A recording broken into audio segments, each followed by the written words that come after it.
Baik, selamat siang. Kita ketemu lagi setelah jelang beberapa waktu kemarin ya.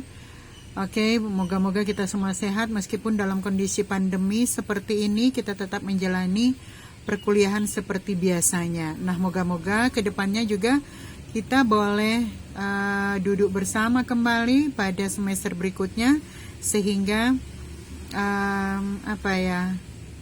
suasananya bahkan berbeda lagi, karena berbeda ketika kita belajar offline dan atau belajar tatap muka dan ketika kita hanya by online.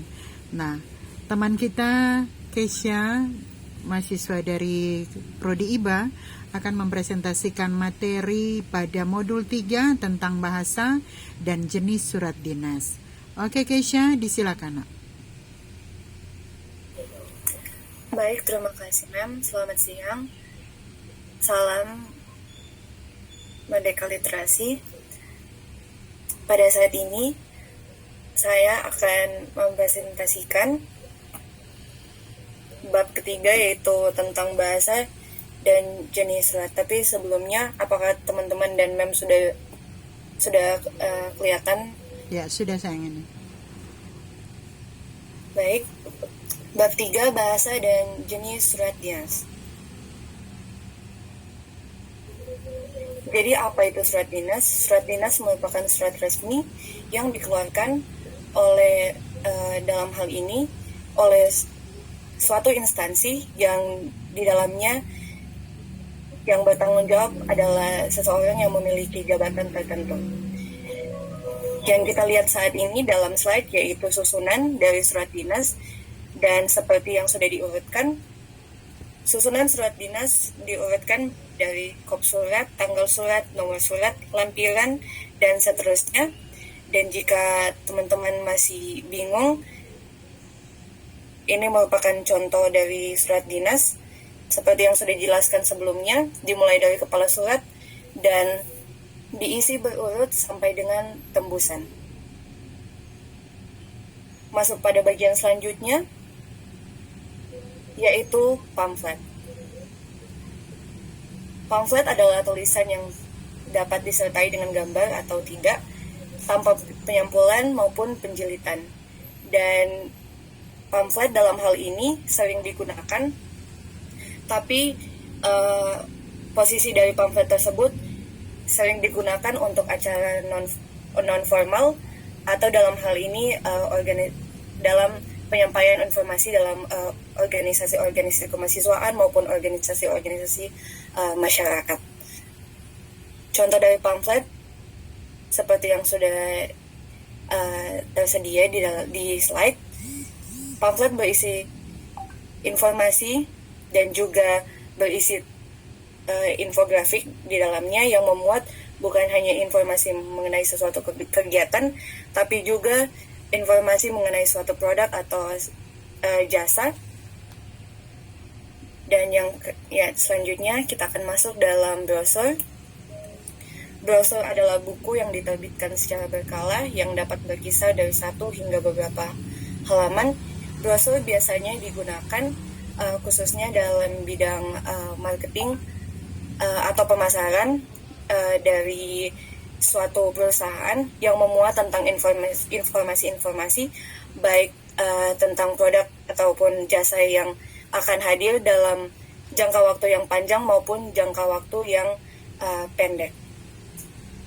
Contoh pamflet seperti ini yang berisi secara berurutan mengenai informasi dari suatu produk atau jasa maupun informasi selanjutnya untuk menghubungi lebih jelas untuk mengetahui lebih jelas tentang suatu produk atau jasa dari perusahaan tersebut.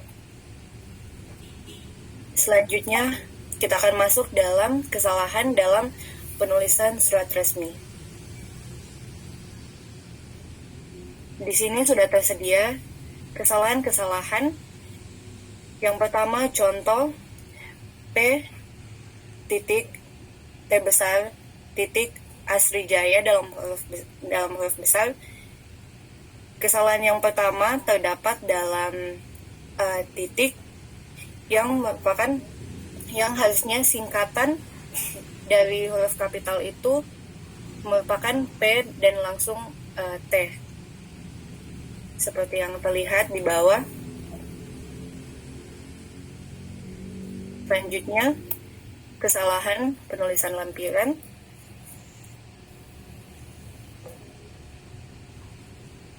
Penulisan yang benar,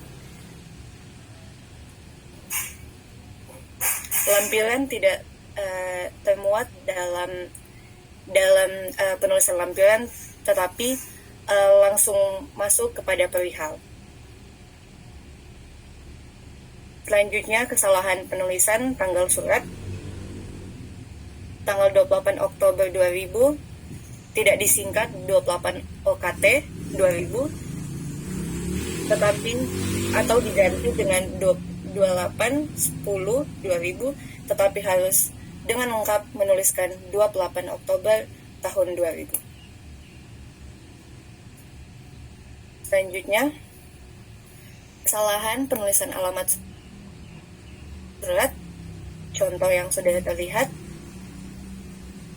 Jadi menurut penulisan yang benar, kepada yang terhormat dihilangkan dan tidak perlu menyebutkan bapak atau ibu dari suatu kepala kantor, dan langsung menyebutkan atas nama kepala kantor tersebut. Kesimpulan, bahasa dan surat resmi merupakan surat yang dikeluarkan oleh suatu instansi mengenai perihal yang bersifat resmi yang dikeluarkan secara lengkap, baik dari nomor perihal maupun yang bertanda tangan dan yang menjamin surat tersebut. Sedangkan untuk bentuk-bentuk penyampaian informasi secara tidak resmi, selain dari surat resmi, ada pamflet dan juga